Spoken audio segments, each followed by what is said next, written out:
Bismillah ar-Rahman ar-Rahim. Welcome to the Concepts College of Sciences. I'm Nadeem Ashraf Awan.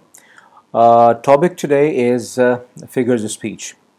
Before we go on to describe what figures of speech are, let us have a look at a few sentences. He's a very cunning man. This is the first sentence. We're describing somebody with an adjective. And now, he is as cunning as a fox. Now we are describing the adjective or the quality of the person, the attribute of a person, by comparing it with that of a fox. So definitely the second sentence is more interesting and it's more effective, it's stronger. Now look at this sentence. The thief struck me on the arm with a rod. Now struck is used in a very literal sense. To strike is to hit somebody with something. So the thief struck me with a rod. He hit me with a rod. This is literal. But then suddenly a clever idea struck her. Now strike or struck is not used in the literal sense here. It doesn't mean hit practically or literally. It only means that it came suddenly into her mind. Be careful. The knife is very sharp. Sharp is used in the very literal sense. Knife is a sharp thing, and we cut different things with it. And he has a very sharp tongue. Now, sharp is not used literally over here. It is used figuratively here. A sharp tongue refers to a very bitter or a very critical kind of a tongue. It means a person who is very critical in his speech and very bitter in his speech. And that sort of a person is supposed to have a sharp tongue. Now you see that instead of saying he is very critical, we are saying he has a very sharp tongue, and that sentence is much more powerful than the first one, and so on. So we use figures of speech in order to make our speech or writing more effective and more powerful. So, a figure of speech is a word or a phrase which is used differently from its literal meaning, and the purpose is to produce a greater and a more powerful effect.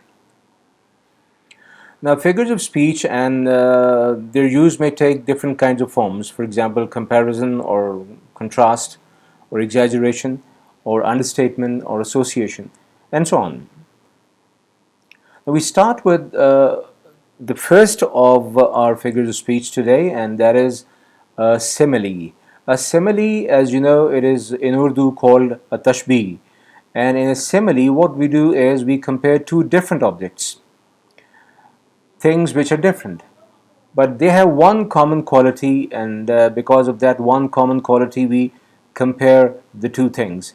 In a sentence that we just had, he's as cunning as a fox. We are comparing the cunningness of a person to the cunningness of a fox. A fox is proverbially a very cunning animal.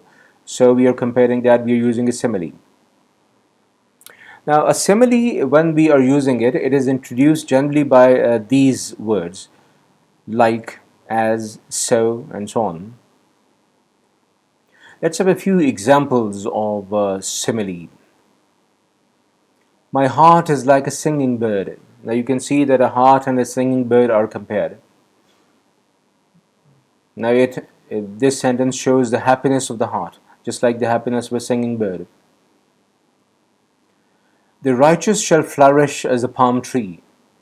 Now the righteous here are compared to the palm tree, and they are going to flourish just as the palm tree does.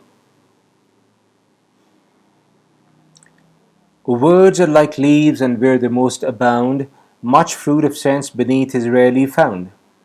Now here the comparison is between words and leaves. So words are like leaves. You can see the use of the word like in the first sentence. In the second sentence it was as. In the third one again it's like. Words are like leaves. And where they most abound, much fruit of sense beneath is rarely found. There is a good lesson here for those who talk much. So words are like leaves, and where they most abound, where there are a lot of words, much fruit of sense beneath is rarely found. There is no sense under those words. It means that a person who talks a lot has very little sense. Now we come to the metaphor. A metaphor is also a comparison between two different kinds of objects, just like a simile. But unlike simile, we don't use the words, those specific words like or as in it. We directly say that something is something else. So it's a comparison between two unlike objects or things without using the words like, as, etc. Or in other words, we can say that in a metaphor, we say that something is not like something else, but something is something else. Examples of metaphor: he sprinted like a cheetah. Look at this sentence. You can see that a person is compared to a cheetah, and we are using the word like here. So that means that we are using a simile here. And he sprinted like a cheetah. He is as fast a runner as a cheetah is. So this is the use of a simile. If we use a metaphor instead, we are going to say it something like that. He was a cheetah on the field. So we are not saying he was like a cheetah, or he ran like a cheetah, or sprinted like a cheetah. We are saying he was a cheetah on the field. So we are comparing one thing. We are saying that a person was like something else. So we are using a metaphor here. Look at this sentence: life is but a walking shadow. So life is compared to a walking shadow. Life is but a walking shadow. It's not life is like a walking shadow. It is a walking shadow. The camel is the ship of the desert. It's not like a camel is not a ship actually, it's an animal. But it's compared to a ship of the desert. And you know that ships don't sail in deserts. It's a camel that moves into the deserts. So the simile of the ship is used here to describe a camel in the desert, its usefulness in the desert. He sailed through the driving test. Now his sailing through the driving test, can you imagine or see the simile here? The word sailed actually refers to, again, the simile of a ship is used here. Just like a ship or a boat sails in water or through water, he sailed through the driving test. Now this sentence means that he passed the driving test pretty easily. So here we are using a metaphor. Coming to now personification. Personification is when we speak of inanimate objects or objects simply, or abstract ideas or notions, as if they have life and intelligence. In other words, we can say that when we are attributing human qualities to objects or ideas. Let's have some examples. The wind howled. Now, howling is not something that winds do. Winds don't howl, definitely. But the sound produced by the winds would be like the howling of the wolves, etc. The flowers nodded. Nodding is something that humans do, for example. Nodding is moving your head up and down in order to show your agreement. So flowers nodded. The flowers were just tossing their heads, and that is compared to nodding over here, as if the flowers are sentient beings. They have got sense. And laughter holding both her sides. Now you can imagine that. Laughter holding both her sides. Laughter, when we read this sentence, we imagine laughter as a person, and holding both her sides as if it is laughing. And when you laugh a lot, you hold your sides because you can't bear the pain. So laughing, holding both her sides refers to that situation. Death lays his icy hands on kings.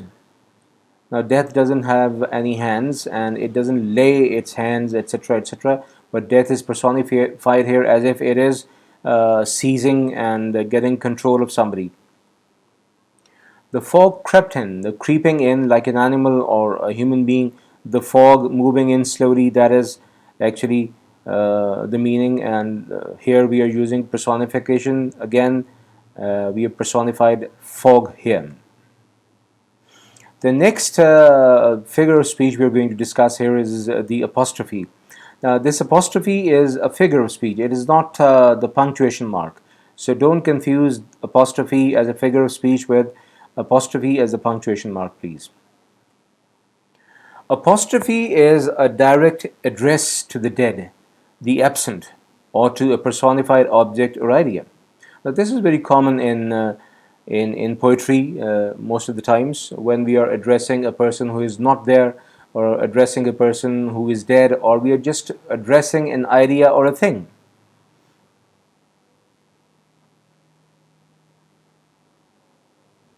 A very common example of this is that nursery rhyme, twinkle twinkle little star, how I wonder what you are. Now here the poet is addressing the star. Look at this sentence, oh death, where is thy sting? Here the person or the poet is addressing death directly. So death is just an idea, it's an object, you can say, and it is not something that is before you and you can see it and so on. So we are addressing that. This kind of a use is called the apostrophe. Now let's revise these four figures of speech, and the sentences I'm taking here are from the exercise in in your book, in your textbook. So these sentences, you may prepare them please, and these are from the exercise in your textbook. Do pay a bit of attention to them, try to understand them so that you are very well prepared. Let's have the first sentence.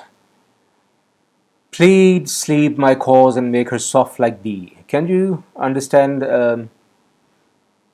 the figure of speech from amongst the four that we've discussed so far? Which figure of speech? Is it a simile or a metaphor or a personification or apostrophe? Yeah, yes. Here the poet is addressing sleep. So it is the use of an apostrophe here.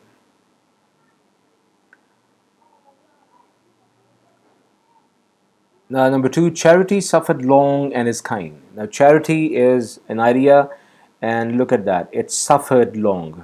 Charity suffered long. Can charity suffer, really? So, what figure of speech is being used here? Yeah, personification. Right, well done. So, charity as if it's a person who is suffering and who has suffered and so on. Now, hail, smiling morn. Again, we are addressing here, addressing the morn, the morning that is, greeting it. So it is again the use of the apostrophe.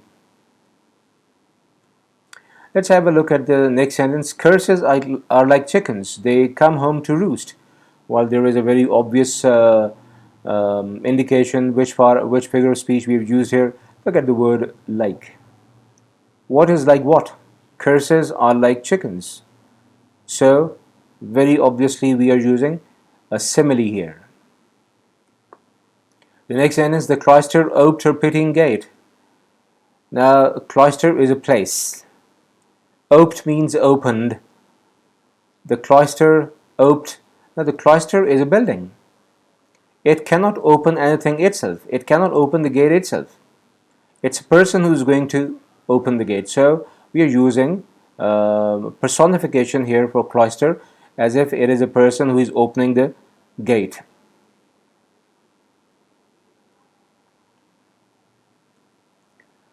Lowliness is young ambition's ladder. That is our next sentence. Now here lowliness is something. Lowliness is what? It's ambition's ladder. It's the ladder of ambition. So lowliness is being described or compared with a ladder. Rather, it's said that lowliness itself is a ladder of ambition. So this is metaphor. Another thing that we can see here is young ambition's ladder. We can see that ambition is personified here as if it's a person. So metaphor and personification both are used here. Now, do you understand the meaning of the sentence? Lowliness is young ambition's ladder. A young person who is very ambitious uses lowliness. Lowliness refers to one being very flattering, and one being very one disgracing himself for the sake of achieving his ambitions or his targets. So a person who is very young, he is going to use any kind of sycophancy or flattery or any kind of low kind of thing or disgraceful kind of acts in order to achieve success and climb up the ladder of success. So this is mostly used when a person is young and ambitious. Exult, O shores, and ring, O bells. Now you can see that the use of O shores, and O bells says we are as if we are calling out to these things. So it is the use of the apostrophe here. Labor, wide as the earth, has its summit in heaven. Now here, labor is compared to earth. Now look at the use of as. Labor is as wide as the earth. So this is a simile in use.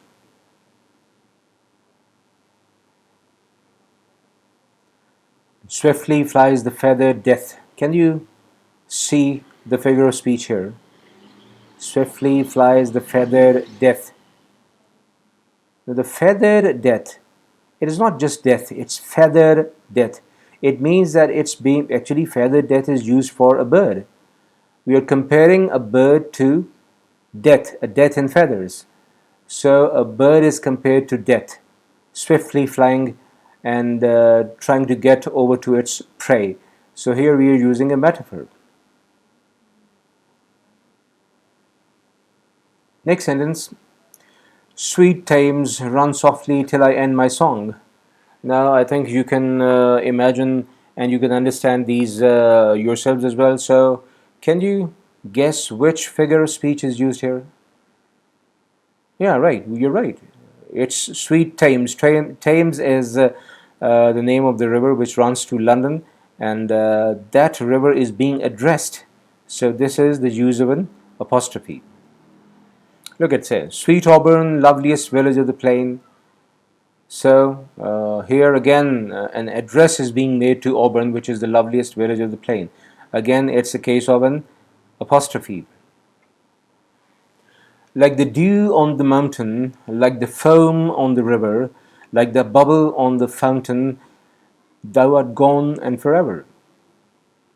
Now, in the first three lines, it's very obvious which figure of speech is used.